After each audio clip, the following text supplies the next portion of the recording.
प्यारे बच्चों, आज हम लोग घातांक एवं करड़ी से संबंधित कुछ विशेष प्रश्नों का अध्ययन करने चल रहे हैं कि जो हम बहुत ही आसानी से सॉल्व कर सकते हैं, ट्रिक के माध्यम से भी, सूत्र के माध्यम से भी। तो अगर आप हमारे चैनल पर नए आए हो तो हमारे चैनल को सब्सक्राइब करें, यहाँ पर आपको मैथ से रिलेटेड सारे टॉपिक के वीडियो बहुत जल्द ही मिलेंगे। तो हम देखते हैं घातांक के कुछ क्वेश्चन, जिनमें कई प्रकार है इनका।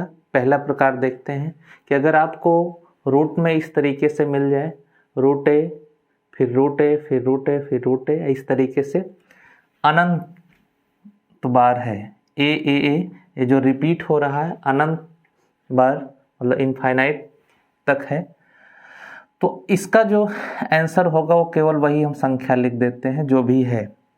जैसे ए रिपीट हो रहा है कई बार, यहाँ एक अंडर रूट के अंदर एक अंडर रूट इस तरीके से है, तो इसकी वैल्यू ए होगी। अब देखते हैं कैसे। जैसे भी 8 अंडर रूट 8 लिखा है, तो इसका आंसर होगा सीधे सीधे आप क्या लिखेंगे, 8। ऐसे अंडर रूट 19 ऐसे है अनंत बार तक, तो यहाँ पे 19 लिखेंगे। ऐसे अंडर रूट 15 ऐसे है, ये अनंत बार ये भी है, तो इसकी भी वैल्यू बच्चे हम क्या लिखेंगे, ये 15 है तो 15। इसमें दो तरीके का क्वेश्चन होता है। एक तो है कि ये रूट की जो संख्या होती है अनंत बार होती है, और दूसरे टाइप का जो क्वेश्चन होता है वो इस टाइप का होता है कि अब इनकी लिमिट रख दी जाती है कि जो ये अंडर रूट लगे हुए हैं इनकी संख्या अनंत ना होकर के नियत है। जैसे अभी इसमें रूट गिनिए जरा, 1 2 3 4 रूट लगा है। अगर इस टाइप से है, यहाँ n पद कह रहा है, तो इसका एक फार्मूला होता है, इसको आपको ध्यान रखना है। जो भी यहाँ नंबर है वो अंदर जो भी है, और उसकी पावर हो जाएगा 2 की पावर n माइनस 1 अपान 2 की पावर n। n क्या है बच्चे, n है इसके रूट की संख्या। जैसे अभी यहाँ तो n पदों की बात की जा रही, अगर n ना हो करके 1 2 3 4 रूट होता तो यहाँ हम n की वैल्यू 4 रख देते। जैसे अब इस प्रश्न में हम देखते हैं, जैसे लिखा है कि रूट थ्री ये अब इतने टर्म तक है, 1 2 3 4, इसमें जो है 4 रूट लगे हैं, तो हम कह सकते हैं कि n की वैल्यू क्या है, 4। तो जो इसका आंसर होगा बच्चा, ये अंदर 3 है तो हम लिखेंगे 3 की पावर, देखिए फार्मूला लिखे 2 की पावर n का मतलब है ये अंडर रूट की संख्या 1 2 3 4, यहाँ पे लिखेंगे 4 माइनस 1 अपान 2 की पावर 4। इसको और आगे सॉल्व करेंगे तो हो जाएगा 3 की घात 2 की घात 4 का मतलब होता है 2 दूना 4 दूना 8 दूनी 16 में से 1 घटेगा तो ये हो गया 15, और बटे में 2 की घात 4 का मतलब 16। तो कहने का मतलब इसका जो आंसर होगा अंडर रूट 3, ये 4 अंडर रूट लगा है, तो इसका जो आंसर होगा 3 की पावर 15/16, 15/16। अगला क्वेश्चन देखते हैं। इसमें लिखा है रूट 15 फिर रूट 15 इस तरीके से। कितने रूट लगे हुए हैं इसको देखते हैं, 1 2 3 4 5। तो यहाँ बच्चे n की जो वैल्यू है वो 5 है, तो हमारा जो आंसर हो जाएगा हो गया 15। इसकी घात हम लिखेंगे 2 की पावर n की वैल्यू 1 2 3 4 5, 2 की पावर लिखेंगे 5 माइनस 1 अपान 2 की पावर 5, और 2 की घात 5 का मतलब 2 दूना 4 दूना 8 दूना 16 दूना 32 होगा। तो 32 में से 1 घट जाएगा तो ये हो गया 31, और बटे में 32। आ रही बच्चे बात समझ में। तो ये जो इसमें 5 रूट लगे हैं, तो फार्मूला a की पावर 2 की पावर n माइनस 1 अपान 2 की पावर n से, तो 2 की घात 5 कर दिए माइनस 1 बटे 2 की घात 5। 2 की घात 5 का मतलब 32 हुआ, 32 में से 1 घटेगा 31, और बटे 2 की घात 5 का मतलब 32। अगला देखते हैं। अभी लिखा है रूट 7। अब 7 इसमें रूट जो है देखते हैं 3 बार है, 1 2 3, तो ये लिखा जाएगा बच्चे 7 की घात 2 की पावर 3 -1 अपान 2 की पावर 3।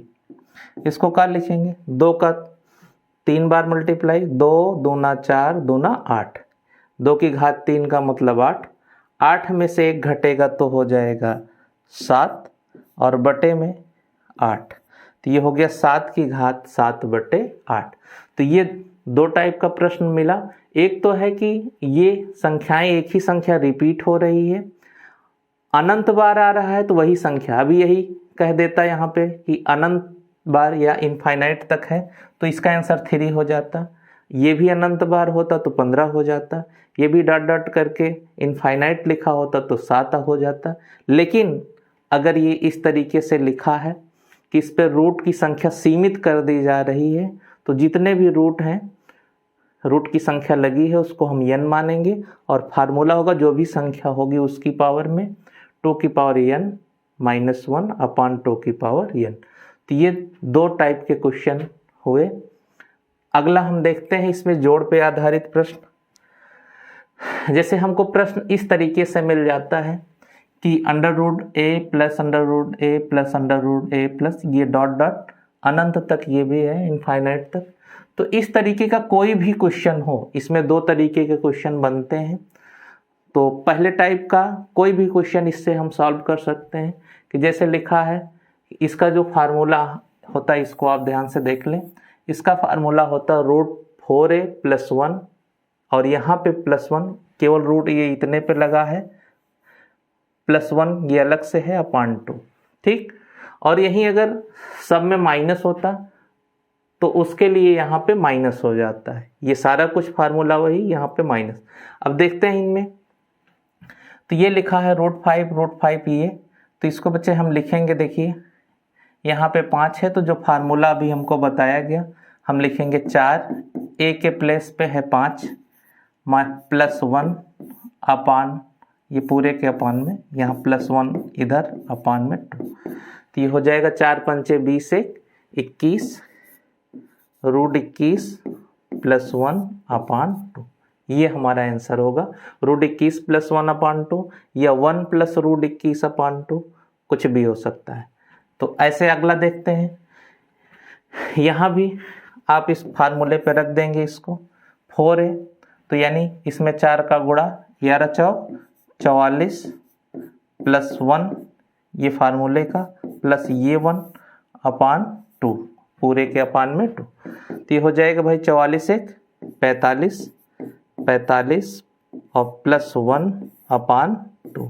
इस चीज़ को आप इधर भी लिख सकते हैं, 1 + रूट में 45 अब बटे में 2।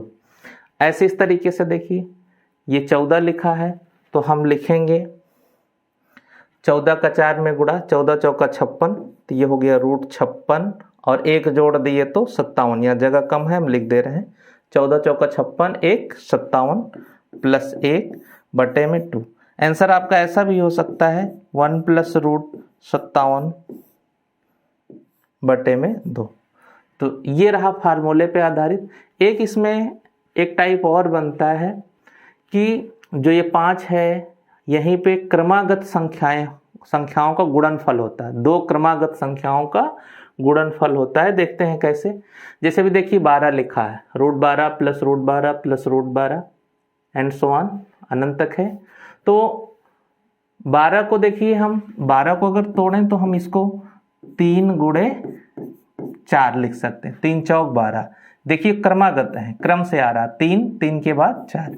ऐसे ही देखिए 30 है, 30 को हम लिख सकते हैं 5 × 6, ये भी क्रमागत है, 6 पंचे 30 5 36।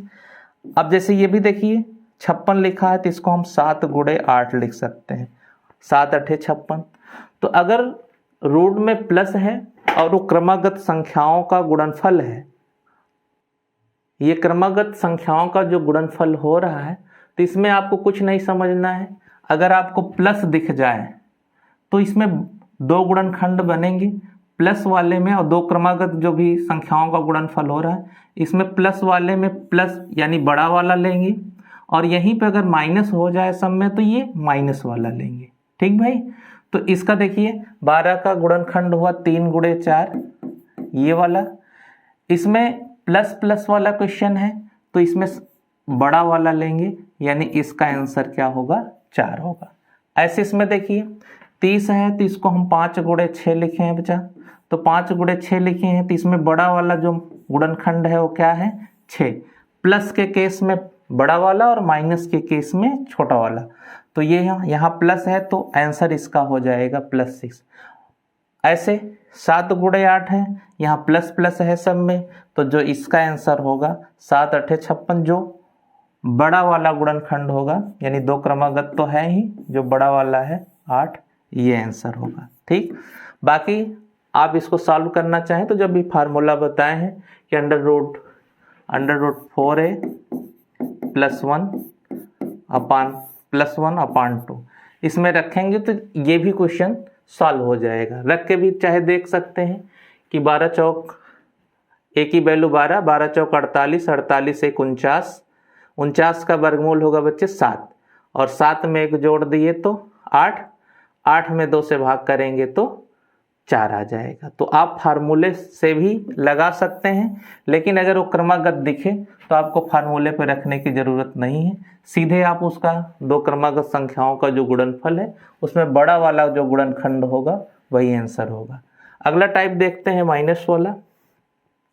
माइनस में देखिए अगर आपको इस तरीके से दिख जाए कि कोई संख्या माइनस में है, बार बार रिपीट हो रही है, अनंत बार है, तो उसके लिए फार्मूला ये होता है √4a +1 -1/2। अंडर रूट में क्या, ये इतने पे है अंडर रूट, ये 4a +1 -1 ये अलग से है /2। ठीक भाई, तो इस पे भी हम आधारित क्वेश्चन देख लेते हैं। अब जैसे √7 - √7 ये क्रमागत 2 संख्याओं का गुणनफल नहीं हो रहा है, तो ऐसे प्रश्नों में कोई भी नंबर हो उसको हम सॉल्व कर सकते हैं इस फार्मूले से। तो यहाँ लिखेंगे बच्चा, ये देखिए 4a है तो हम लिखेंगे 4 × 7 +1, ये अंडर रूट में हुआ, माइनस में 1 ये अलग से है /2। अब जरा देखें, इसको लिखेंगे 7 चौक 28, 28 1 29, ये हो गया √29 -1/2। आ रही बात समझ में? ऐसे ये लिखा है रूट में 9 - √9 ये भी अनंत बार है, तो इसको भी आप क्या लिखेंगे बच्चे, इसको लिखेंगे फार्मूला जो भी बताया गया 4 × a की वैल्यू 9 है -1, यहाँ -1 ये वाला रूट से अलग /2, इसको भी जोड़ लीजिए। 4 9 36, 36 में से 1 घट जाएगा बच्चे तो ये हो गया 35, ये हो गया √35 -1 अलग से है /2, ये आंसर हो गया। ऐसे इसको भी सॉल्व कर लीजिए, √18 - √18 ये भी लिखा है, तो आप लिखेंगे 4 × 18 -1, ये रूट में हुआ, -1 अलग से /2। तो देखिए 18 चौक 72, 72 में से 1 घट जाएगा तो हो गया 71, 71 -1/2। तो इस टाइप का ये क्वेश्चन रहा। लेकिन यहीं पे अगर क्रमागत संख्याएं मिल जाएं, 2 क्रमागत संख्याओं का गुणनफल हो जाए, जैसे भी प्लस वाले में हमने सीखा, तो उसको हम देखिए बिना हम सॉल्व किए ही आंसर लिख देंगे। और सॉल्व करना चाहें तो जो फार्मूला बताया गया उस पर आप रखिए, नहीं सॉल्व करना है तो देखिए 42 का गुणनखंड पहले करके देख लीजिए कि क्या ये 2 क्रमागत संख्याओं का गुणनफल है कि नहीं। अगर इसका 2 क्रमागत गुणनफल में तोड़ें तो ये हो गया 6 × 7 लिख सकते हैं। 90 है, इसको 9 × 10 लिख सकते हैं, 9 × 90। 72 है, इसको हम 8 9 72 लिख सकते हैं, 8 × 9। 110 है, इसको 10 × क्या लिख सकते हैं बच्चा, 11 लिख सकते हैं। तो जो भी यहाँ लिखा गया है 2 क्रमागत संख्याओं का गुणनफल है। और इस तरीके से अगर माइनस में है तो बताया गया था प्लस वाले में अगर कुल प्लस प्लस होता तो बड़ा वाला, और माइनस है तो छोटा वाला। तो यहाँ पे हम क्या लिख देंगे बच्चे, इसमें छोटा गुणनखंड 6 है तो 6 लिख दिए। ऐसे 90 को 9 × 90 2 क्रमागत संख्याओं का गुणनफल हो गया, तो इसमें छोटा जो गुणनखंड है वो क्या है, 9 है, तो यहाँ पे हम 9 लिख लेंगे इसका आंसर। ऐसे ये 72 का गुणनखंड हम किए 8 9 72, इसमें छोटा गुणनखंड 8 है तो इसका आंसर क्या हो जाएगा 8। 110 है, इसका गुणनखंड 10 × 11, इसमें छोटा गुणनखंड जो है 10 है, तो ये आंसर हो गया। और इसी को अगर हम सॉल्व करना चाहें तो जो आपको फार्मूला बताया गया है उस पे फार्मूले पे रखिए, उससे भी आप इसको सॉल्व कर सकते हैं कि √4a + 1 - 1/2। अब यही रख के देख सकते हैं, चाहे जो भी क्वेश्चन इससे भी आएगा, और अगर क्रमागत है तो इसको आपको सॉल्व करने की ज़रूरत नहीं है, सीधे ऐसे आप गुणनखंड तोड़ लीजिए। दो क्रमागत अगर गुणनखंड हो रहा है तो सीधे छोटा वाला जो गुणनखंड होगा वो आंसर होगा। नहीं टूट रहा है कोई तो आप ये फार्मूला रखेंगे माइनस वाले में, और प्लस वाला रहता तो यहीं पे प्लस हो जाता। तो इस तरीके से बच्चों हम कुछ प्रश्नों को ये देखें, घातांक एवं करड़ी से संबंधित, घातांक और करड़ी से संबंधित अन्य प्रश्नों को अन्य किसी दूसरे वीडियो में देखेंगे। धन्यवाद।